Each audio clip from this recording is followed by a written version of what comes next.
Team 5. My name is Song. And I'm Susan. Erika cannot be here today, but she'll be with us for the current event. So today we're going to talk about how to make the most of your message. This is an overview of what we're going over today. The first one, I'll go over how to hook the audience attention. Second one, two will go over how to structure and engaging presentations and how to improve audience recall. And then I'll go over how to choose a medium, which is whether or not you choose presentation as your medium to present your ideas to your audience. Right. First up, you want to start in a compelling way, a slower start. Rapper, you may want to make some good impressions so that your audience will pay attention later. The second one is you want to end with emphasis. For example, say to wrap up or to sum it up, and then you try a bright line on key points.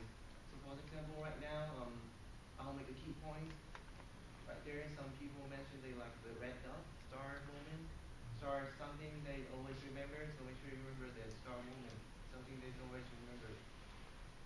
And next, I'll pass it on to Tu. She'll go over how to structure an engaging presentation. Okay, so once you have hooked the audience attention, you need to focus on holding on to it in an engaging way so that people will remember it.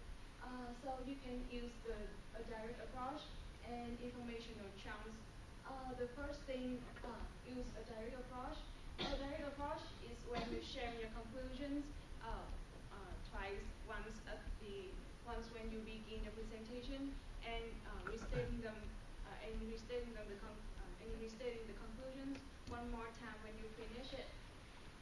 And the direct approach appeals to most of the audience because it saves time and make them easier to follow your content.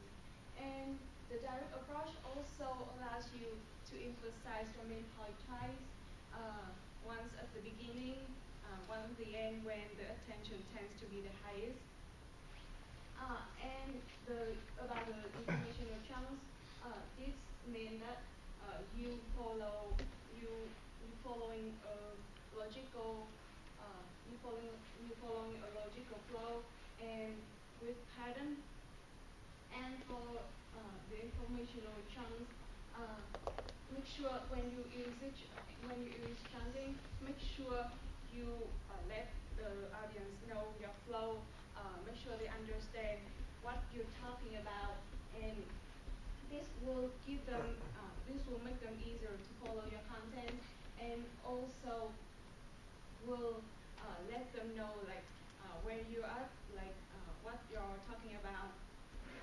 And this graph below, it shows, it is a good visual showing how the chunking affects the attention of the audience. As you can see here, with each chunk, there's an increase in the attention of the audience. And the most common mistake we usually make when we present about something is that we give them too much information without give them time to connect the dots and improve recall.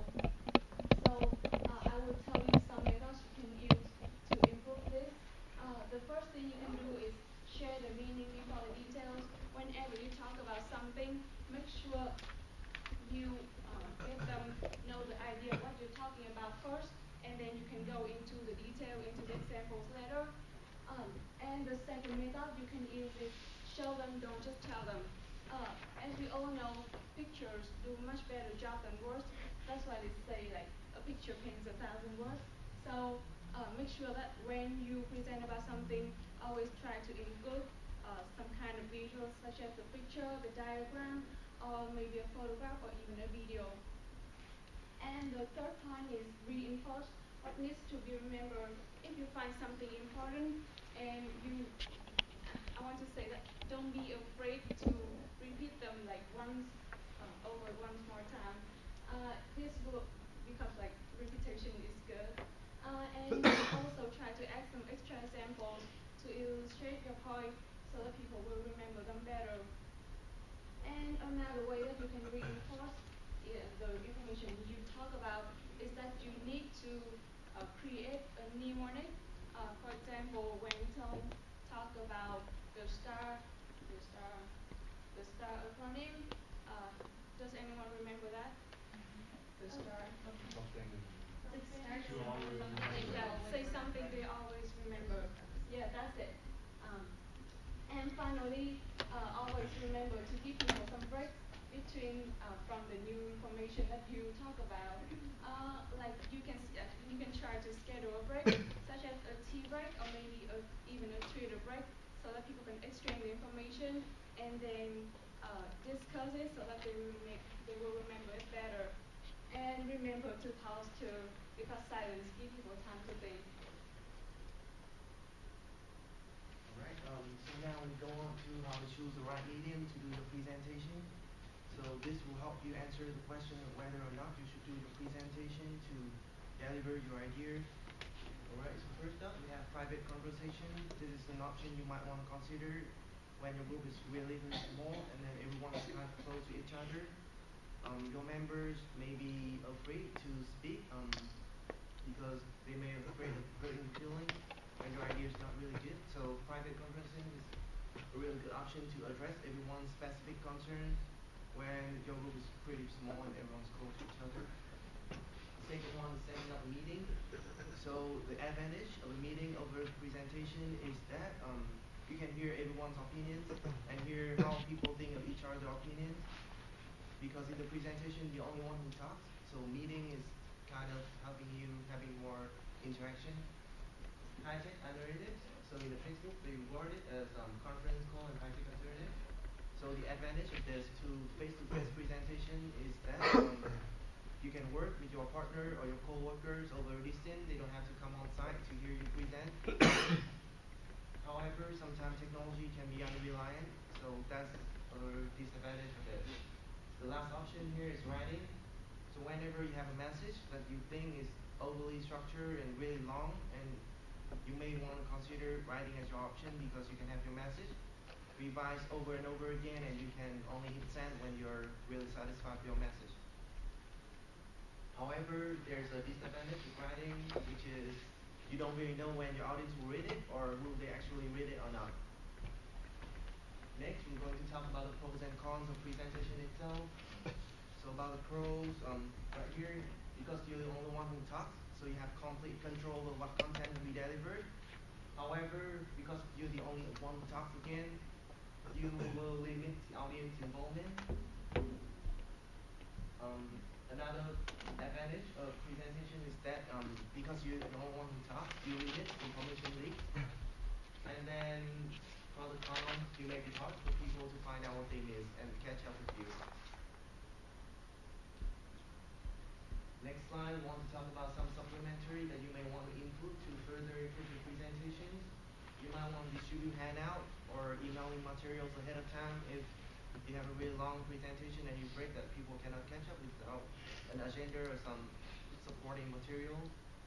Next, you want to include some interaction at the end, question and answer. And then this point is very important. You might want to layer your communication efforts, especially if you have a long presentations and then you're running out of time or something. You might want to schedule a meeting or some series of private conversations so that you know what people think of your presentations. Something they might feel uncomfortable speaking in front of others, and they may want to do it to you individually. So to sum it up, who has gone over how to get the audience attention, how to hook over the audience attention, star moment, and then how the structures and improve recall. I've gone over how to choose the right medium to deliver your message, and that's it. Thank you for your attention.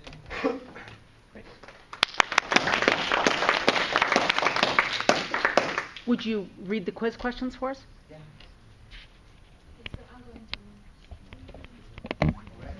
In the text, STAR, STAR is an acronym for blind, blind. Second question. Most presentation use a blind approach because it emphasizes the main point twice, saves time, and appeals to most audience. Third question.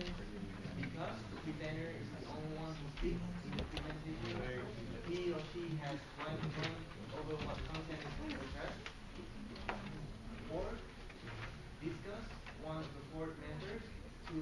recall the final one discussed?